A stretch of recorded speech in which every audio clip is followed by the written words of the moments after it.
Okay, let's get rid of that. There we go. So 3 minutes late, 4 minutes late. It's all good. Mary.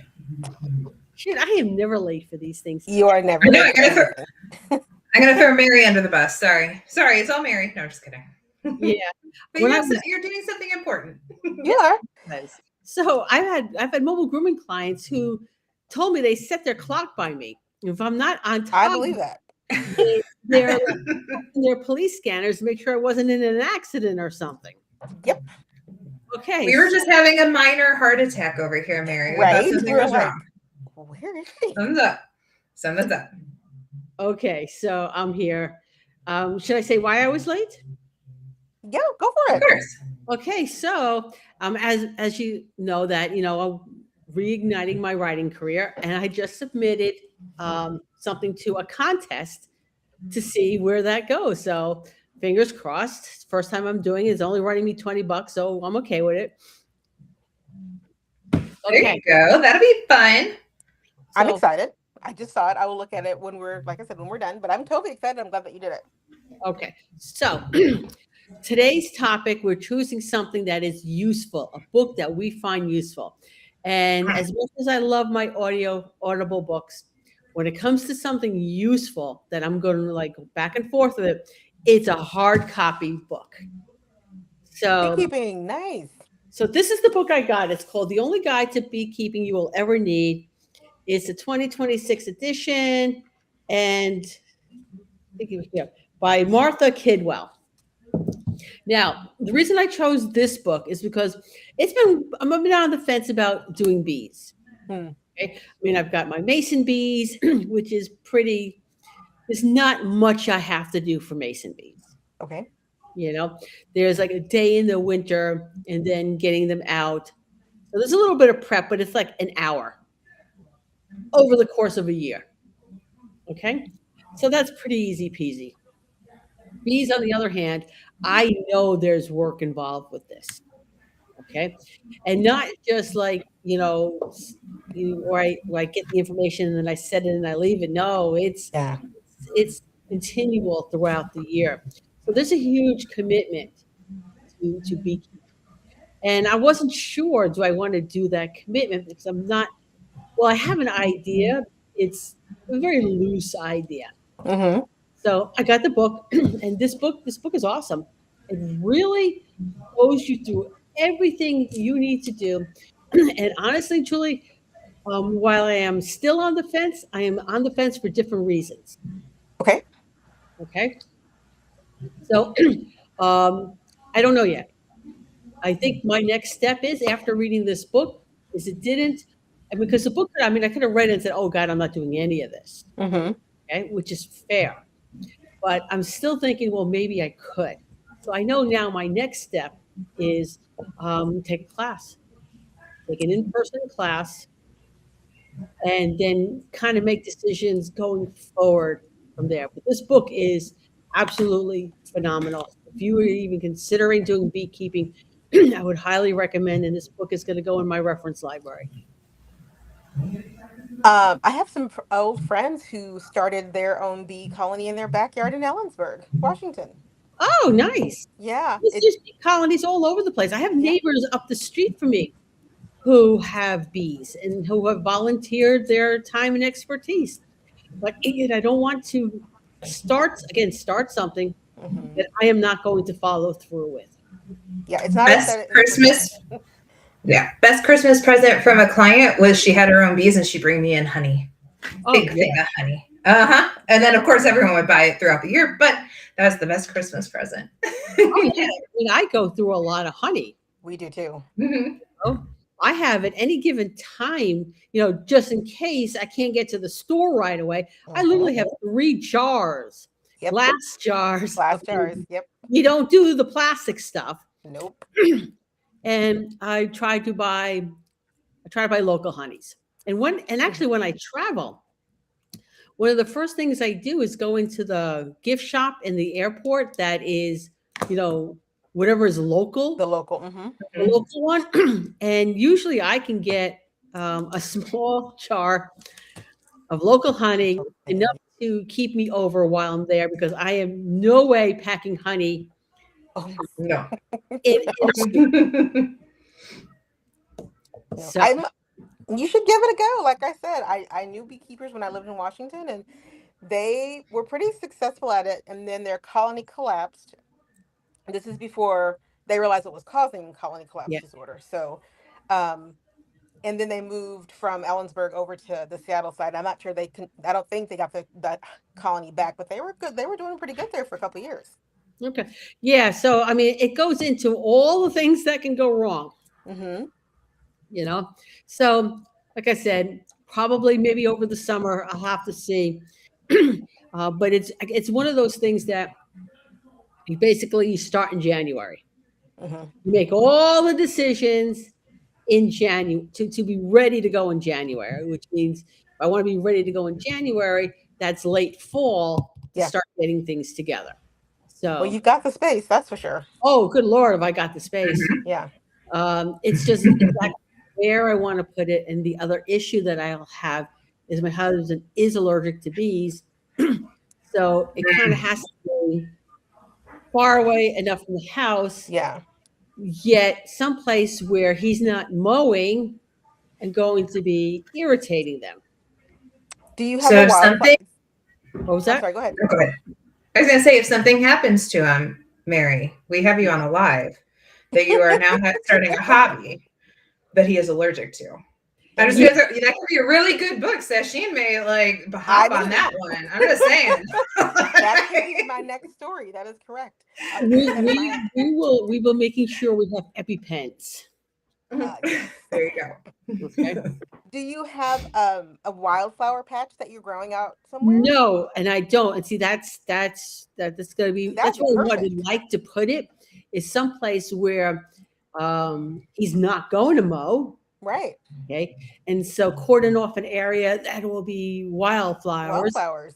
and then put it in there. So Because that would be perfect.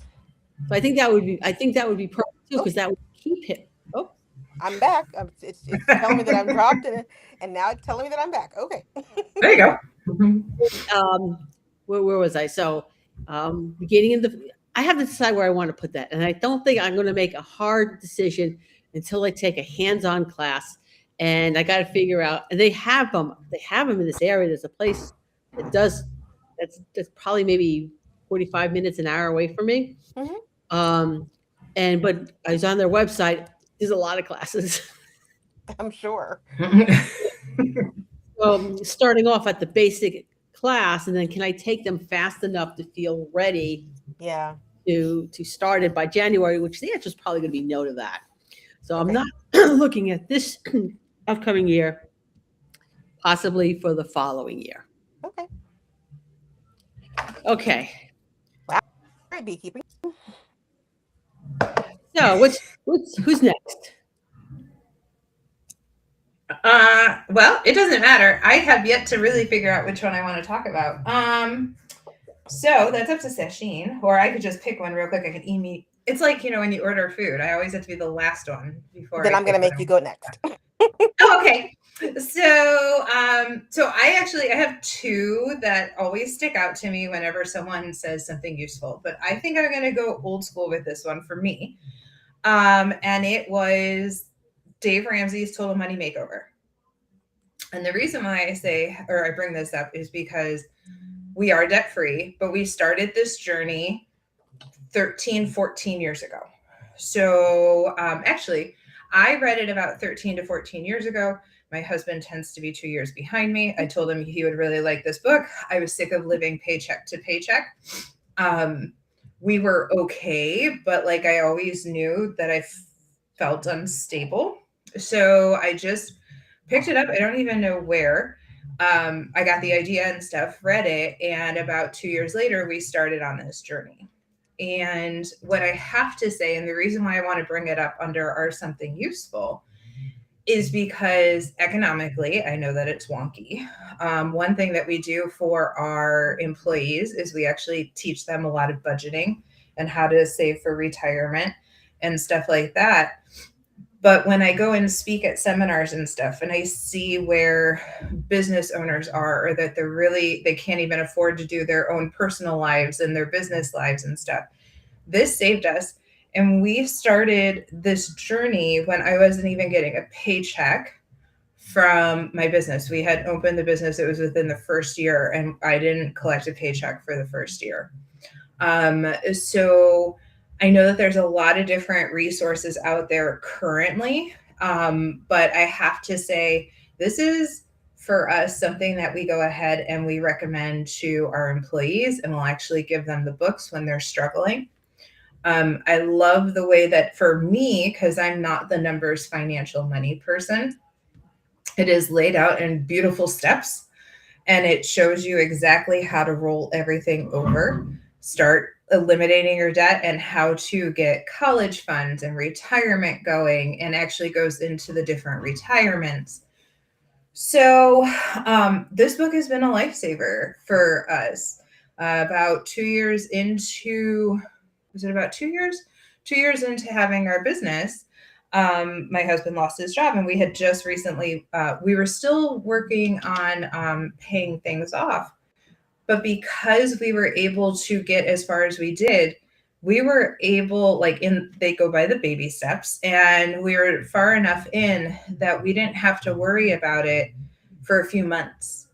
So he was able to come into, the salons. We were able to do things. Like, it wasn't a rush for him to find another job.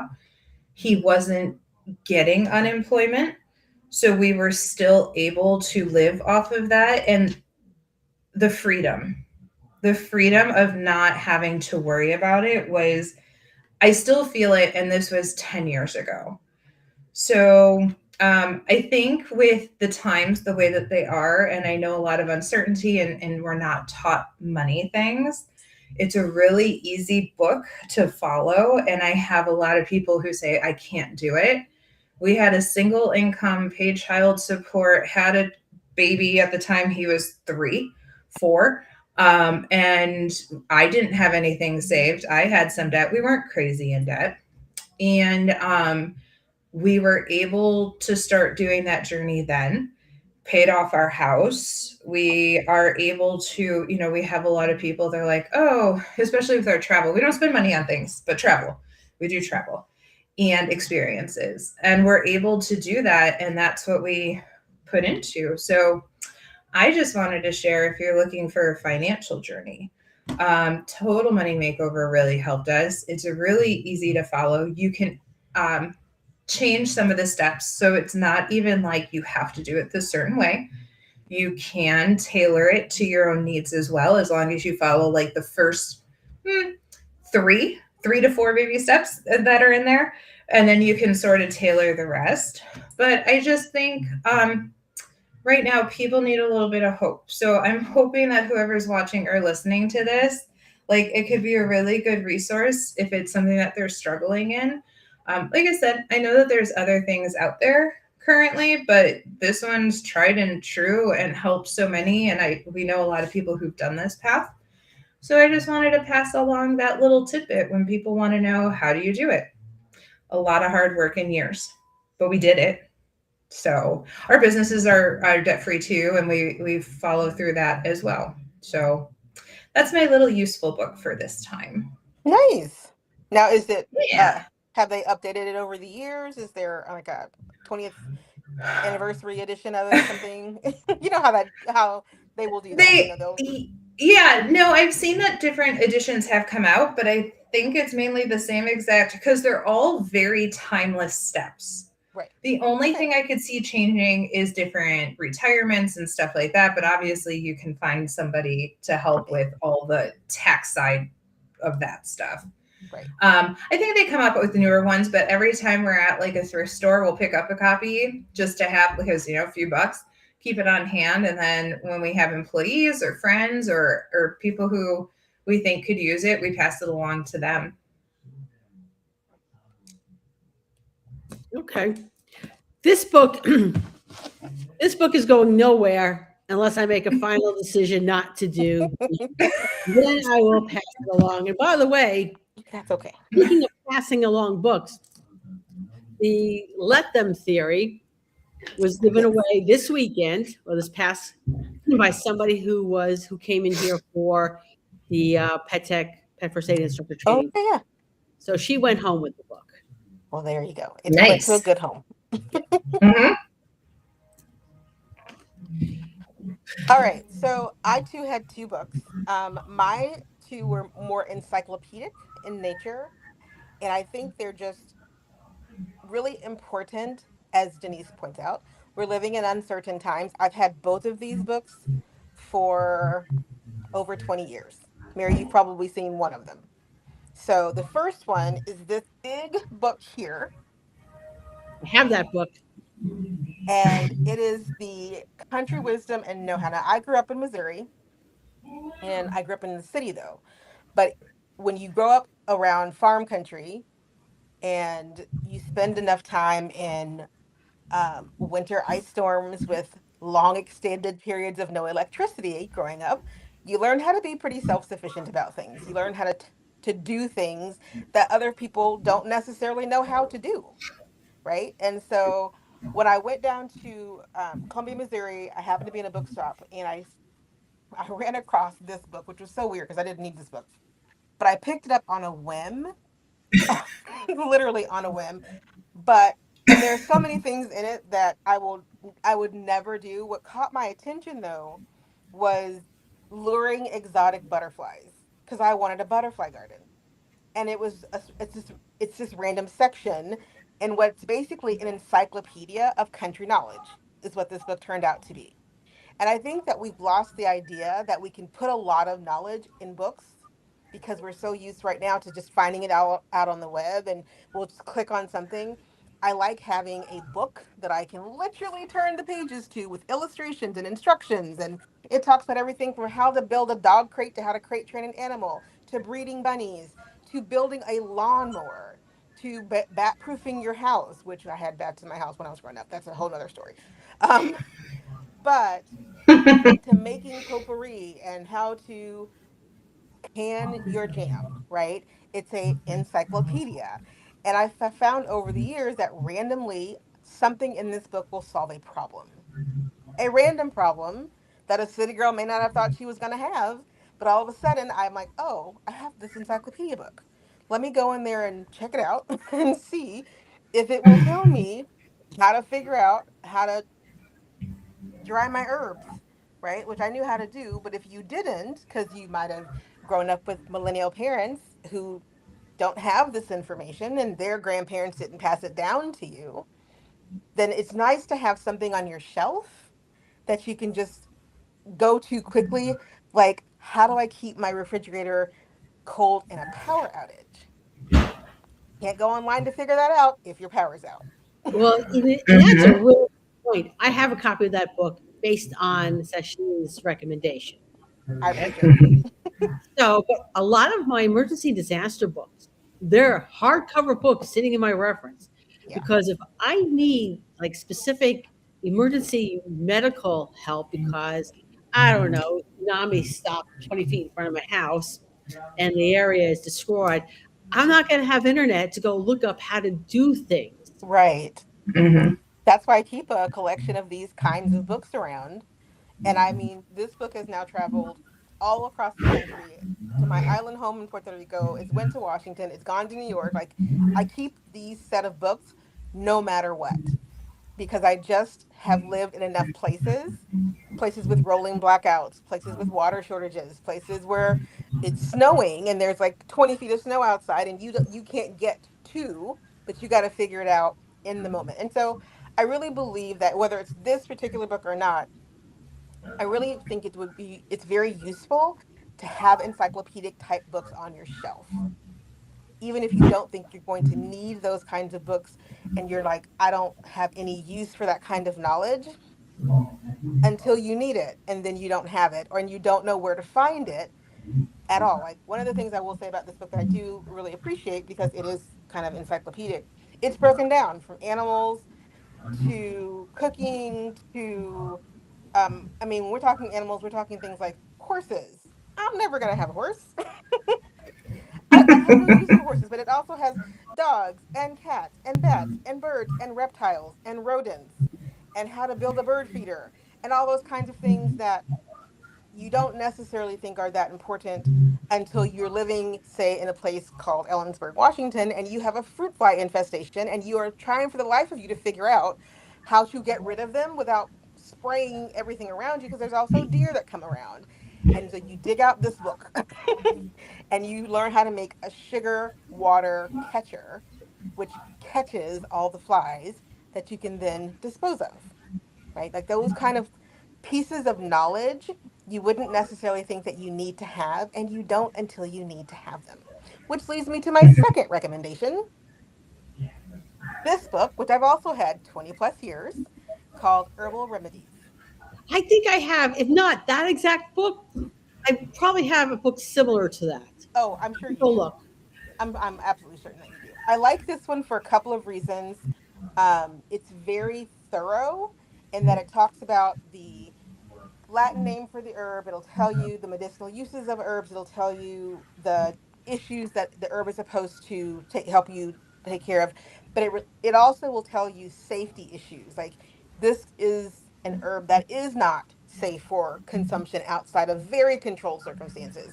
If you encounter this thing in the wild, do not do it. Like you lay person with book in hand do not have enough knowledge, even with book in hand, to take this herb and do anything with it. So please don't. And I appreciate the fact that books like this, again, it's just another encyclopedia, right? Pretty pictures, but also how to make a concoction, how to make a decoction, how to make juices, how to infuse teas.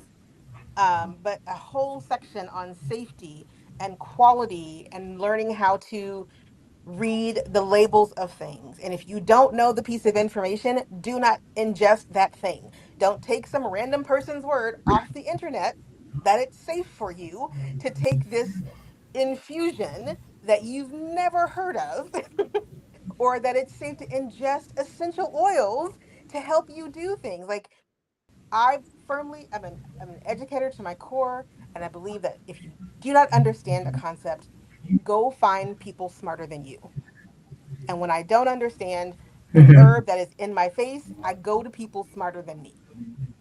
Period. I have two people way smarter than I will ever be, and that's Chris Pearson and Michelle Knowles. If I have any questions, Mhm. those are the two people I'm going to contact and say, I need help. Yep.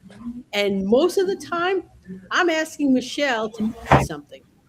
Mm-hmm. Mhm. So yeah, but I'm sure if I, like I said, if I don't have that exact book, I Oh will yeah. guarantee you I have something similar to that. I'll have I'm to, sure you do. It's now I'm going to have to look. We're going to have to do more of these, but this is useful book. right. So I like I said, I've had this one. I think I bought them about the same time. It might have even been in the same little bookstore down in Columbia, Missouri. But I remember when, before we recognized that St. John's wort could kill you, before we got to that point, and people are like, well, you can't really test herbs. Yes, you can. And I like books like this that demystify the herb. Like it talks about herbal traditions. It talks about the native populations that used herbs and how they use them and why it's important.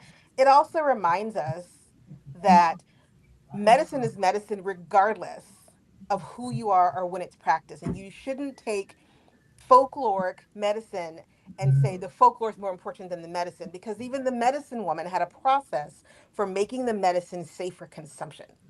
So you can't just take the mythology around the herb and say, oh, this herb is supposed to do X, Y, and Z, if you don't understand the medicine behind what she was doing or he was doing when they were using it. And a lot of people don't, which is I'm very hands off when it comes to a lot of medicinals out there on the market, and especially people who push those essential herb type things or essential oil type things, because there's not enough science. They're not practicing proper medicine, and I just get really upset about things like that. Well, yeah, that was my whole problem with a lot with the LMM, MLM essential oil companies because they're Mhm.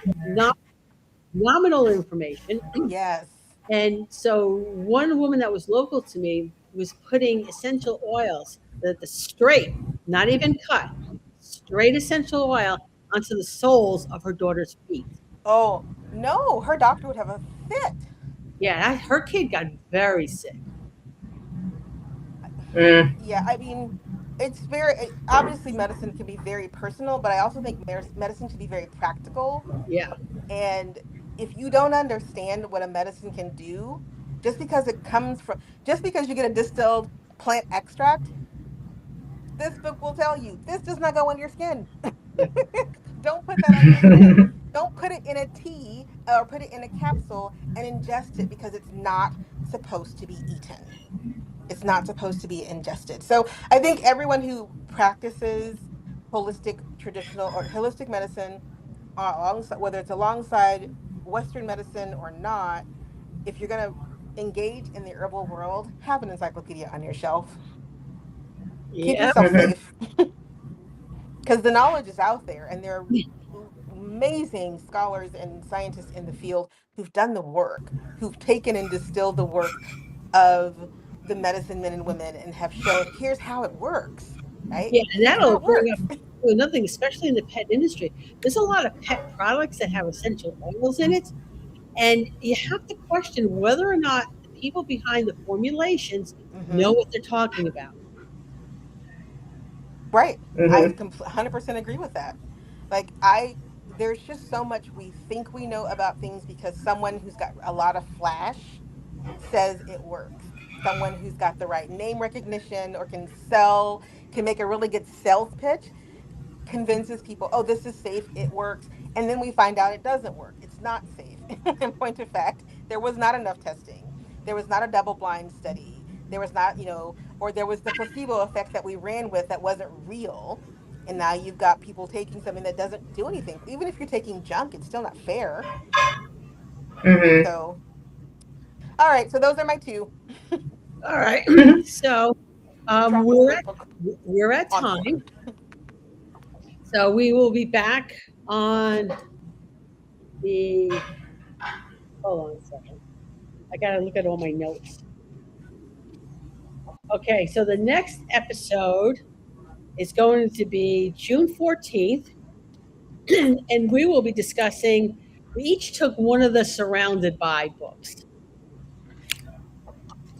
So we'll see everybody. Well, we'll see everybody in 2 weeks, 3 weeks, whatever that is. Something like that.